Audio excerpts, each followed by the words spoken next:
Calendar বলছে এখন ঘোরতর বর্ষাকাল, কিন্তু প্রকৃতি বলছে অন্য কথা। অন্যান্য বছর এই সময় মুষলধারে বৃষ্টি হয় কয়েক সপ্তাহ ধরে। হ্যাঁ, মুষলধারে বৃষ্টি হচ্ছে, কিন্তু সেই বৃষ্টি শুধুমাত্র উত্তরবঙ্গের জন্যই। দক্ষিণবঙ্গে ছিটেফোঁটা বৃষ্টি হচ্ছে, তাতেই খুশি থাকতে হচ্ছে দক্ষিণবঙ্গের মানুষদের। পর্যাপ্ত পরিমাণে বৃষ্টি না হওয়ার কারণে ধান চাষ করতে গিয়ে রীতিমতো নাজেহাল অবস্থা কৃষকদের। দীর্ঘদিন ধরে বৃষ্টি না হওয়ার কারণে জলসেচের মাধ্যমে কৃষিকাজ করতে হচ্ছে তাদের। এখনও পর্যন্ত ডিভিসির জল এসে পৌঁছায়নি পূর্ব বর্ধমানের রায়নাক ব্লকের বেন্দুয়া বুজুর্দিঘি সহ বিভিন্ন এলাকায়। তাই সেক্ষেত্রে সাবমার্সিবল এর মাধ্যমে জলসেচ করে ধান চাষ করা ছাড়ার কোনো উপায় নেই। সাবমার্সিবলের মধ্যে জলসেচ করে কৃষিকাজ করা যথেষ্ট ব্যয় সাপেক্ষ। আবার সব জায়গায় যে সাবমার্সিবল রয়েছে এমনটাও নয়।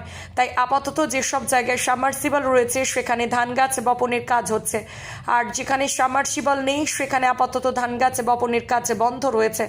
বীজতলার ধান গাছ শুকিয়ে যেতে শুরু করেছে জলের অভাবে। তবুও বৃষ্টির অপেক্ষাতেই রয়েছেন কৃষকরা, কারণ হাতে এখনও কিছুটা সময় রয়েছে। এরপর যদি পর্যাপ্ত পরিমাণে বৃষ্টি হয় তাহলেও চাষ করা যাবে বলে জানাচ্ছেন পেন্দুয়া এলাকার জনৈক কৃষক শান্তি সাহা। কৃষ্ণ স্যার রিপোর্ট, সোজা কথা নিউজ, পূর্ব বর্ধমান।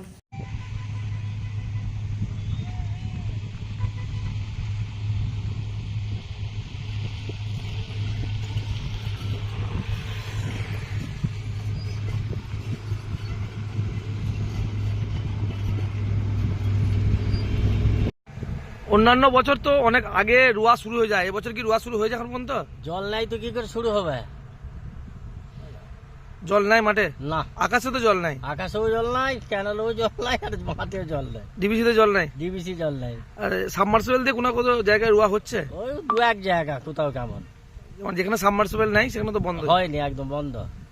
কি রোয়ার টাইম কি এখনো আছে না পেরিয়ে গেছে বলে মনে করছে? মোটামুটি আছে এখনো, ঠিক এসে গেলে জল, ডিবিসি এসে গেলে অসুবিধা হবে না।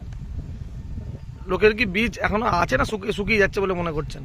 শুকিয়ে যাচ্ছে, শুকাচ্ছে না বীজ? হ্যাঁ। এটা কোন এলাকা? এটা হচ্ছে তোমার আমাদের বেন্দুয়া এলাকা, বুজুর্দিঘি এলাকা, এইসব এলাকা। আপনার নাম? আমার নাম শান্তি সাহা।